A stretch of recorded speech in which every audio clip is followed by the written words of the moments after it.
Bem-vindos a mais um Direito a Falar, um programa produzido em parceria pelo ETV e pela revista Advocados. A Faculdade de Direito da Universidade de Lisboa deu início no passado dia 16 ao primeiro curso de pós-graduação sobre Law Enforcement, Compliance e Direito Penal nas atividades bancária, financeira e económica. Os nossos convidados de hoje, para uma conversa sobre estes temas que assumem especial relevância nos dias de hoje, são os advogados Tiago Geraldo, associado da Moraes Leitão, e David Silva Ramalho, da Servoli Associados. Ambos fazem parte da comissão de organização deste curso e vão ajudar-nos a analisar esta temática. Ambos, duas boas-vindas ao Direito a Falar, muito bem-vindos. Eu gostava de começar por lançar-vos o desafio de nos explicarem o que é o compliance e qual é a importância destes temas para as empresas portuguesas hoje em dia. Começava por si. Muito bem. Antes de mais, queria cumprimentar o meu amigo e colega David Silva Ramalho. É um gosto discutir estas matérias com ele. Temos o privilégio de integrar a comissão organizadora deste curso, conjuntamente com o professor Paulo Sousa Mendes, que tem sido também um impulsionador desta iniciativa. É uma comissão com 3 elementos. Com mais elementos, mas dirigida pelo professor Paulo Sousa Mendes. Enfim, a pós-graduação, já agora já vou à sua questão, mas a pós-graduação foi lançada pelo Instituto de Direito Penal, que é um instituto que funciona sob a égide da faculdade e que depois tem um centro de investigação com várias linhas de investigação. Uma delas é o direito penal, os desafios do direito penal na chamada sociedade do risco, e no âmbito dessa linha de investigação foi decidido lançar este curso de pós-graduação, que de facto traz a lume esta questão que todos nós temos a percepção de que é relevante nos dias de hoje, que é o compliance, agora aqui também com o complemento, até na formação do curso anterior, do Law Enforcement. E o compliance, enfim, não é fácil explicar, mas também, isto pode parecer contraditório, também não é muito difícil. A questão é que não há uma conceptualização ainda muito clara do que seja o compliance. Em todo o caso, e como disse, há a percepção generalizada de que é uma matéria relevante e com interesse crescente na sociedade, e nomeadamente nas empresas. Essa relevância pode ser aferida. Há um estudo recente. Não tem a ver com cumprir as regras. Exatamente. A nível de regulação, supervisão, de tudo o que seja... Exatamente. Compliance, enfim... Até para reforçar a credibilidade das instituições. Exatamente. Que é um ativo fundamental das instituições, a credibilidade e a confiança que projetam no mercado em que atuam. Pela raiz da palavra, que é uma palavra inglesa, compliance significa cumprimento, conformidade, e, portanto, o compliance é precisamente isso. É, no fundo, a criação, a fomentação, a consolidação de uma cultura de cumprimento no seio das empresas, mas também é mais do que isso, ou tem havido, para além da sua aplicação prática, alguns esforços de conceptualização, nomeadamente nas faculdades, e aqui, sobretudo, no mundo anglo-saxónico, mas também já na Europa continental, digamos assim. Tem havido esse esforço de conceptualização, embora seja sempre aqui um esforço dinâmico, porque resulta da aplicação prática dos chamados programas de compliance. Depois teremos seguramente a oportunidade de tentar detalhar um bocadinho o conteúdo desses programas e a sua finalidade. Mas indo ao encontro da ideia que referiu, ou seja, essa associação ao cumprimento de regras, de princípios de fonte legal ou regulamentar por parte das empresas, há definições que ajudam a perceber a essência deste conceito. Posso adiantar-lhe 2 delas. Uma identifica o compliance com uma autovigilância empresarial, um controle próprio da instituição sobre os seus próprios riscos. Ou seja, a cumprir um conjunto de regras e formalidades que atestam que, por exemplo, que a informação contabilística é rigorosa, que corresponde à verdade. Por exemplo, no caso dos bancos também. É uma área sensível. Que é precisamente aquela área onde tem havido mais casos, mais escândalos. mais mediatismo. O compliance é cada vez mais importante também, né, nesse setor. A informação é um vetor fundamental, enfim, para além de... não é para convocar aqui os vários chavões, mas para além da sociedade de risco também se diz que vivemos numa sociedade de informação, e é verdade, a informação tem um valor crucial, e tem um valor crucial para as empresas e para a representação das empresas externamente, da sua credibilidade, da sua transparência. E isso joga também com outros aspectos, como é o caso da proteção dos dados pessoais. Exatamente. Aí tem... que é o seu tema de eleição, por assim dizer. Na área do compliance é fundamentalmente nessa área que também desenvolvo a minha atividade. O compliance, enfim, o Tiago já disse praticamente tudo o que há a dizer. O compliance é um conceito que está atualmente em voga, não há dúvida. É um conceito que surgiu há mais tempo do que se pensa, mas o conceito, por exemplo, de criminal compliance é um conceito que, embora intuitivamente, digamos, tem origem anglo-saxónica, na verdade é um conceito verdadeiramente alemão.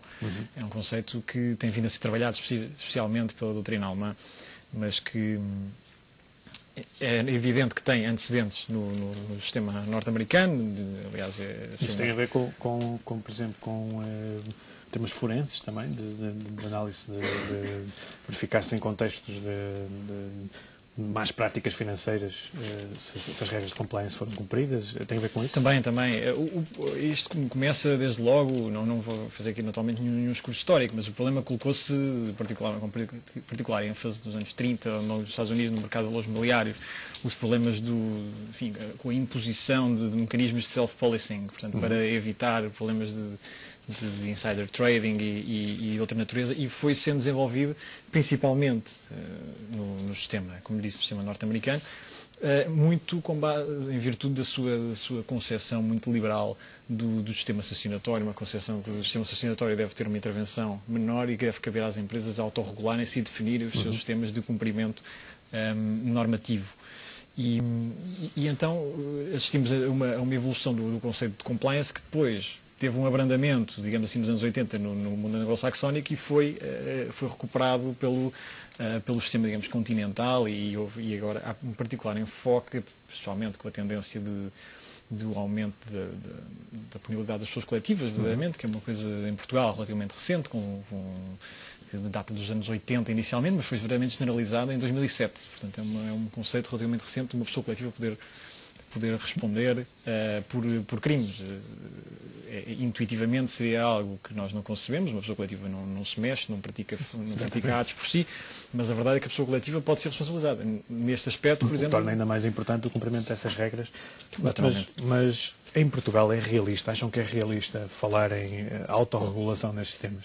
Depende. Acham que as empresas portuguesas estão... Isto é uma questão para anos, mas gostava... Depende dos temas. Eu, se calhar, não há liberdade de começar nesta matéria, porque o compliance, entendido enquanto o cumprimento de diretrizes, de normas e de princípios que têm como revés, digamos assim, fundamentalmente o receio de uma aplicação de uma sanção, o compliance todos nós o fazemos, todas as empresas o fazem. O compliance fiscal, ninguém duvida que é que as empresas tentam cumpri-lo ao máximo, porque do lado do enforcement tem sempre uma pressão elevada. Agora, o compliance visto numa perspectiva macro, uma perspectiva muito segmentada em diversas áreas, de facto é difícil de aplicar a todas as empresas. Desde logo porque as empresas é difícil dizer o que é o compliance. Desde logo, como o Tiago disse. Compliance é o cumprimento de várias normas, mas as normas a cumprir variam de empresa para empresa, do tamanho da empresa, setor para setor, se é um setor regulado, se não é um setor regulado, e nessa medida falar em compliance nas empresas é falar do compliance daquela empresa, de cada empresa. E eu digo, o compliance, como lhe dei o exemplo em matéria fiscal, é comum, toda a gente o faz, ou pelo menos tentam fazê-lo, ou se não o fazem tentam esconder. Pelo menos há essa tentativa.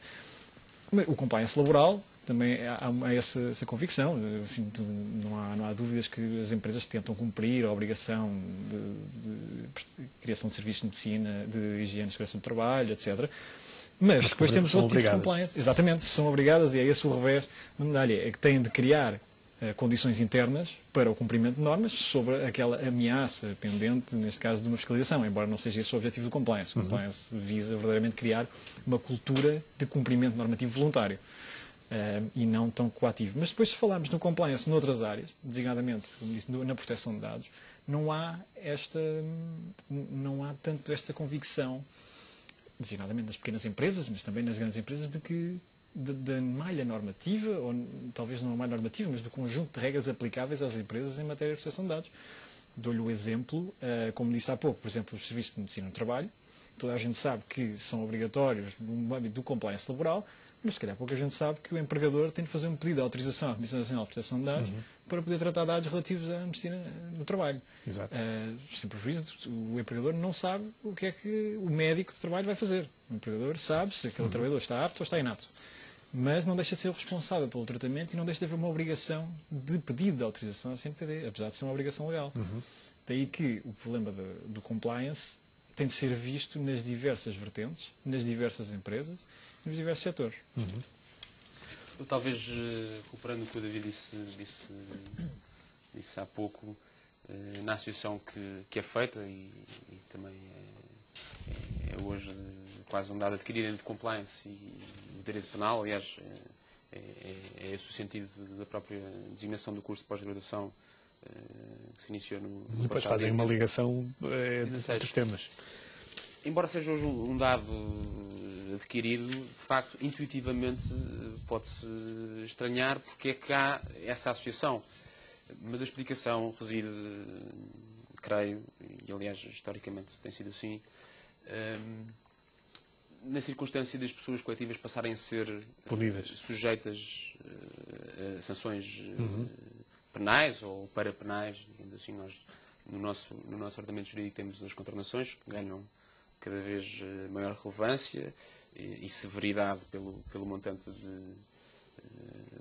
a que as coimas que correspondem à sanção tipo das contraordenações podem exceder, embora também haja outro tipo de sanções. Mas eu recuperando essa ideia, e como o David referiu, nós desde 2007 é que passámos a ter um sistema que consagra, não ainda com princípio geral, diga-se, mas para um conjunto de crimes relevante, a possibilidade da própria empresa responder criminalmente, e as empresas começaram a perceber que esse risco sancionatório, essa contingência processual, para além do risco jurídico da sanção, traz outros riscos em cascata. Há um risco reputacional evidente. Todos nós sabemos e conhecemos histórias que a imprensa vai relatando sobre escândalos financeiros. Isso, no caso do setor financeiro, é muito visível. É muito visível. Acha, por exemplo, que os próprios gestores também, hoje em dia, face aos escândalos que houve nos últimos anos, estão mais preocupados com estes temas, ou seja, no sentido de acautelarem todos os riscos e deles próprios não serem punidos, responsabilizados? Eu creio que sim.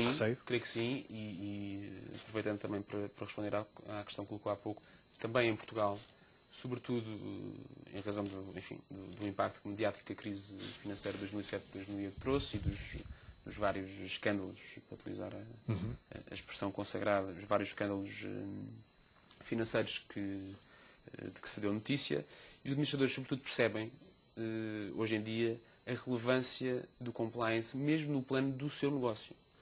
Compliance, explicar a um administrador que esteja menos versado nestas matérias do que o compliance,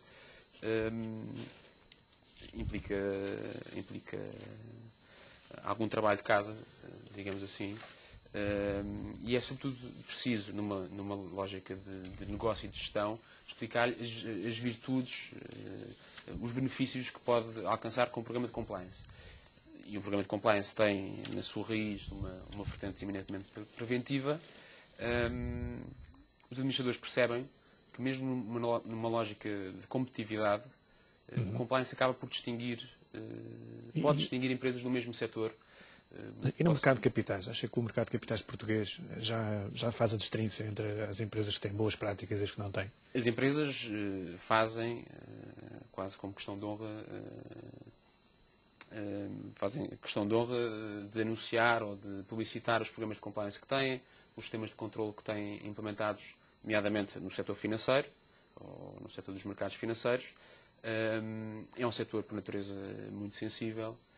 É um setor em que a questão da informação se coloca também com muita sensibilidade. E eu diria que essa consciência é crescente em Portugal e não só, e é crescente da parte dos administradores, mas, como eu dizia há pouco, há aqui um movimento dinâmico, ou seja, a realidade que se designa, ou que se convencionou designar por compliance, é uma realidade que vai evoluindo de forma dinâmica, com os contributos práticos, mas também com incentivos que os legisladores nos vários países vão dando. Posso-lhe citar o caso espanhol, que é um caso bastante recente. Em 2015 foi alterado um artigo no Código Penal espanhol,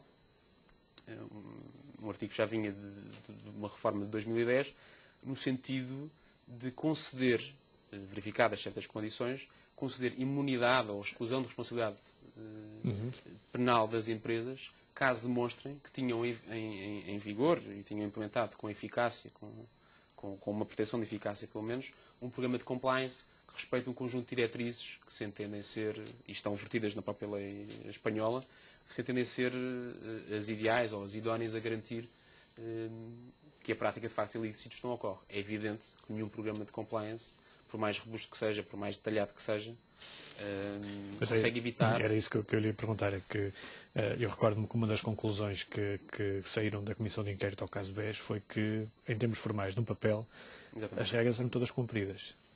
Mas depois, na prática, isso não acontecia. Isto segundo como foi concluído na Comissão de Inquérito, e haverá com certeza outros casos desses em Portugal e em outros países. De que forma é que acha que esta questão também estende aqui ao David, como é que nós podemos aperfeiçoar cada vez mais estas regras e fazer com que o cumprimento das normas não seja apenas uma coisa para inglês ver, para usar uma expressão popular, ou para o regulador ver. ou para o regulador ver. Esse é um problema. Aliás, os investidores, por exemplo, têm formas de controlar isso? Idealmente deviam ter, enfim, depois teremos a ocasião de detalhar também esse ponto, mas existe já um esforço de padronização, de normalização, se quisermos, do que é que devem ser programas de compliance. De facto, não podem ser um papel para mostrar como uma espécie de biombo de responsabilidade. Mostramos na aparência uma coisa bem feita, depois para trás. Com uma série de vistos. Exatamente. Está feito, mas na prática não está. Para utilizar uma expressão também utilizada a propósito dos programas de compliance, nós estamos aqui a falar de uma bula papal. Não temos aqui Olha, mas vou-lhe pedir para manter esse raciocínio, vamos fazer um breve intervalo, mas voltamos já depois de breves instantes.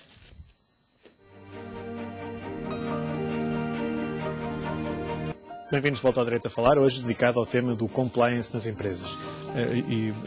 Tiago estava a dizer que o compliance, as regras de compliance não se resumem a regras no papel, não é? Exatamente.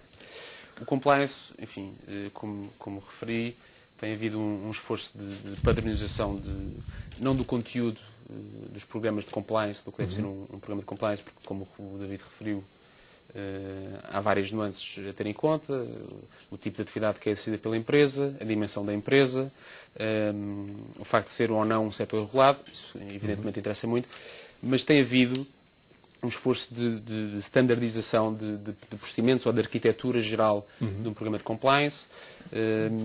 Há documentos relevantes nesse sentido da Ordem dos Advogados, ou da Congênere da Ordem dos Advogados alemã, a International Organization for Standardization também emitiu uma norma a propósito da gestão de sistemas de compliance. Portanto, há uma tendência europeia para a standardização nesta matéria. Também como existe noutras áreas, como na auditoria e noutros... Exatamente. David, acha que, por exemplo, que mudanças na forma como funcionam os mecanismos de fiscalização internos das empresas, por exemplo, com mandatos distintos para os órgãos de fiscalização e mandatos distintos para a administração, poderiam, de certa forma, ajudar a tornar mais eficazes estes mecanismos, ou melhor, a fiscalização do cumprimento destas regras? Sim.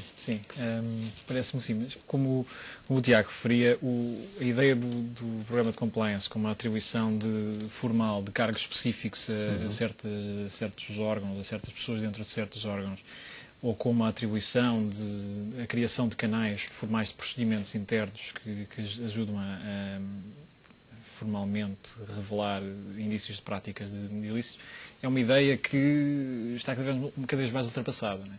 O professor, há pouco tempo estivemos com o professor Gomes Rara Dias, que é uma das referências na matéria do compliance e que, aliás, representa a Espanha no International Standardization Organization, que depois acabou por desenvolver aquela norma. E ele dizia, com alguma graça, que os papéis de cumprimento são cumplo e mento. Eu cumpro, mas isto é um papelinho hipócrita que de nada serve, porque está escrito. Mas, portanto, a ideia que disse é de facto a via a seguir, que é a criação verdadeiramente de uma política, de uma cultura empresarial destinada ao cumprimento. Uma cultura que não tem como reverso, não tem o objetivo de eximir de responsabilidade os administradores, dizer o trabalhador cometeu, enfim, aceitou, quem seja aceitou um suborno, mas a norma diz que não pode aceitar, portanto está tudo bem. A ideia que tem de ser, exatamente, a ideia que tem de ser criada é que toda a empresa tem de estar unida na procura do cumprimento voluntário das normas. Naturalmente, e essa solução, por exemplo, esta solução foi definida recentemente por um advogado português, que é o Dr. Paulo Câmara, que ele defende que deve ser o mandato da Comissão de Auditoria e do Conselho Fiscal das empresas deve ser distinto, separado da administração, ou seja, com tempos distintos, ou seja, que não haver ligação entre ambos. Claro. Seria uma forma eficaz de resolver a coisa? Seria, sem dúvida, uma forma eficaz. Quanto mais independência houver entre os diversos órgãos, mais fácil é de promover o cumprimento de normas. Aliás, um dos grandes problemas que se vem colocando atualmente é, nas empresas de dimensão relevante que têm um departamento de compliance verdadeiramente, é o problema de perante quem responde o diretor de compliance, o Chief Compliance Officer ou o Departamento de Compliance em geral. Porque se o Departamento de Compliance em geral responde perante uma pessoa na administração ou perante alguns membros da administração, poderá naturalmente estar a procurar eximir de responsabilidade as pessoas da administração e não verdadeiramente a promover uma cultura de cumprimento.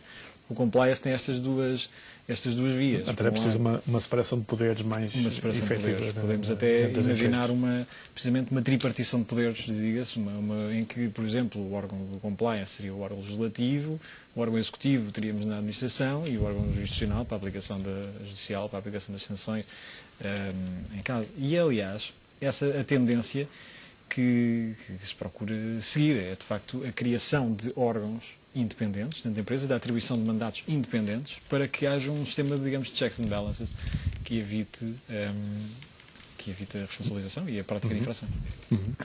Concorda com esta ideia? Concordo absolutamente. Aliás, um dos critérios que tem sido consagrado nestas tentativas de padronização do que deve ser uma arquitetura geral de compliance é precisamente saber se existe ou não um responsável por essa função dentro da empresa com independência. Porque sem independência, enfim, um sistema de controle da empresa é um sistema que visa proteger a empresa, mas também proteger a atividade dentro da empresa, considerando as proporções que pode ter no plano sancionatório. Essa função, sem independência, é uma função à partida diminuída, e é por essa razão que nas tais tentativas de padronização destas realidades que giram à volta do compliance, se tem dito que deve assegurar sempre em qualquer programa de compliance, isto para garantir a sua efetividade, canais de denúncia e um aspecto relevante, ou que deve ser valorado de forma positiva num programa de compliance, é que esses canais de denúncia, estando previstos e sendo institucionalizados, sejam canais de denúncia externos. Muitas vezes lá fora, aqui em Portugal não é prática ainda, mas lá fora acontece muitas vezes as empresas preverem mecanismos de denúncia de irregularidades ou de indício de irregularidades que são encaminhadas por uma entidade externa à própria empresa, que recebe essas denúncias sob a forma de anonimato e que lhes dá o devido seguimento, mas com essa externalização do processamento das denúncias há uma garantia redobrada da independência no próprio sistema de controle. Mas não há também o risco de uma cultura de delação? É verdade, isso é um risco importante e, aliás, também tem havido notícia, enfim, em Portugal não, mas de alguns excessos a que pode conduzir, nomeadamente o sistema de delação premiada, em que há um incentivo, de facto, à há uma pessoa que até faz parte de cometer os ilícitos também, mas que é um arrependido, entre aspas. Exatamente, o arrependido que depois denuncia com envolvidos, procurando com isso eximir a sua responsabilidade. Eu aproveitava só para referir mais um ponto, a propósito da robustez do que deve ser um programa de compliance, que é, e o David já focou este aspecto quando fez referência à questão laboral, ou ao enquadramento laboral que este assunto também tem, Um programa de compliance, para poder ter uma pretensão de vinculatividade, tal como o Estado consagra deveres ou normas de dever, corresponde uma sanção em caso de incumprimento, um programa de compliance também deve prever, recuperando uma expressão também do professor Gomes Rara Dias, um programa de compliance deve conter um mini código penal da empresa que preveja de forma clara e com garantias para avisar as sanções que se aplicam em caso de incumprimento dos deveres consagrados no programa de compliance. E os supervisores portugueses acham que estão mais exigentes nestas matérias? Eu começava por si. Ainda é cedo para podermos, enfim, retirar conclusões dos eventos recentes. Ou também os supervisores caem na tentação de tentarem trabalhar para investidor ver e inglês ver.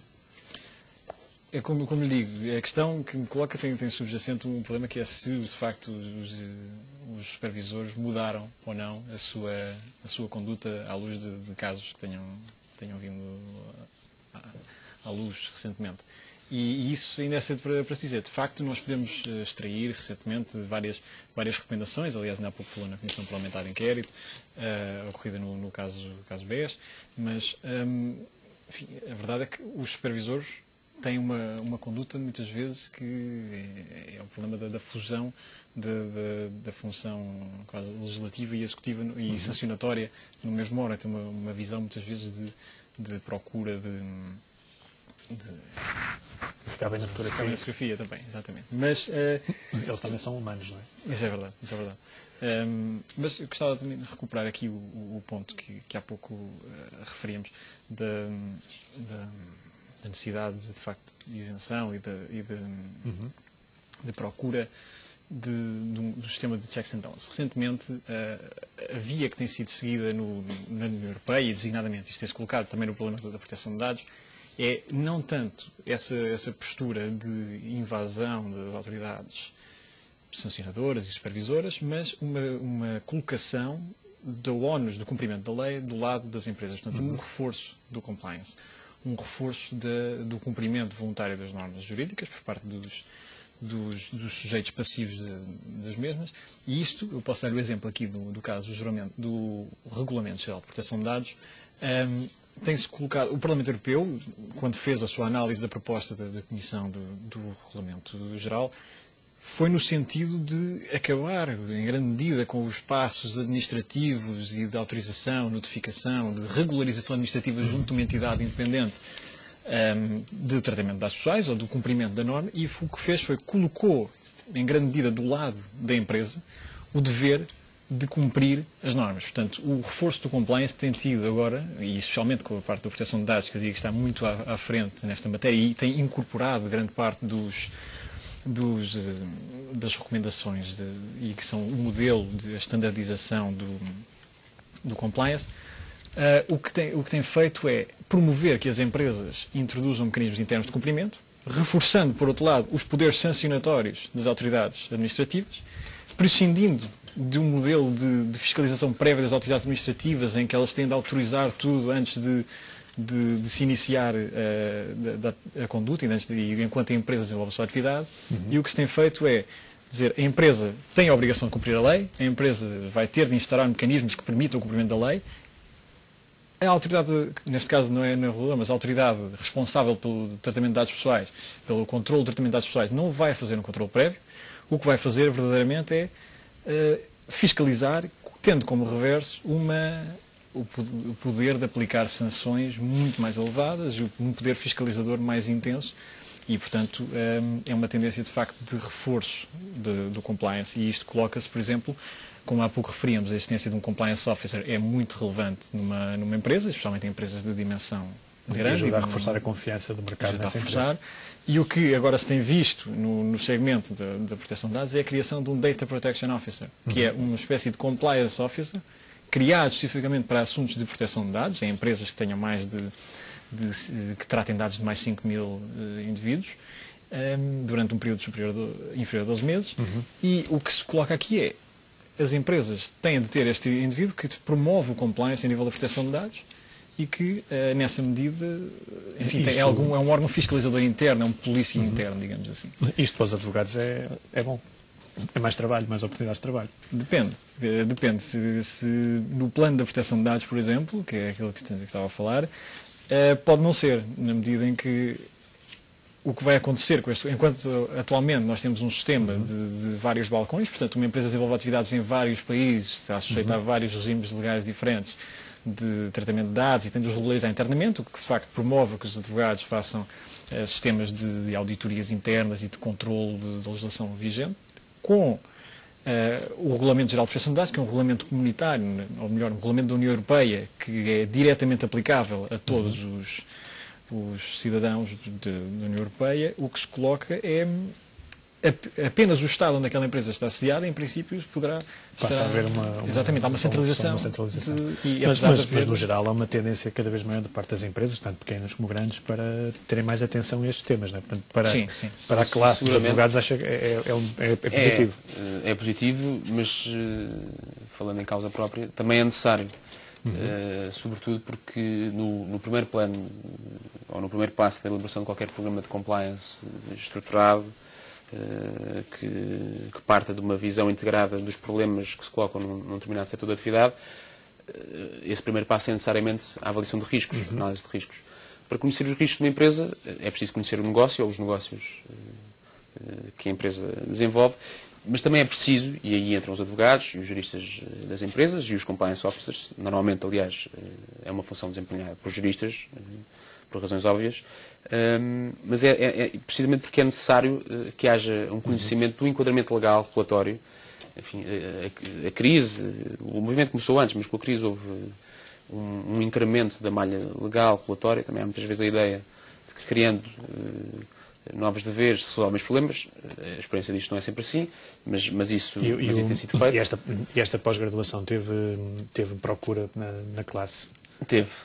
Procura não só na classe, mas também na magistratura, também nas autoridades reguladoras e também nos departamentos das empresas. De facto, demonstra o interesse que esta matéria vem suscitando atualmente e aí a necessidade que havia de preencher essa lacuna no sistema de ensino, neste momento superior, e tem tido bastante procura. Acho que E as inscrições estão abertas ainda?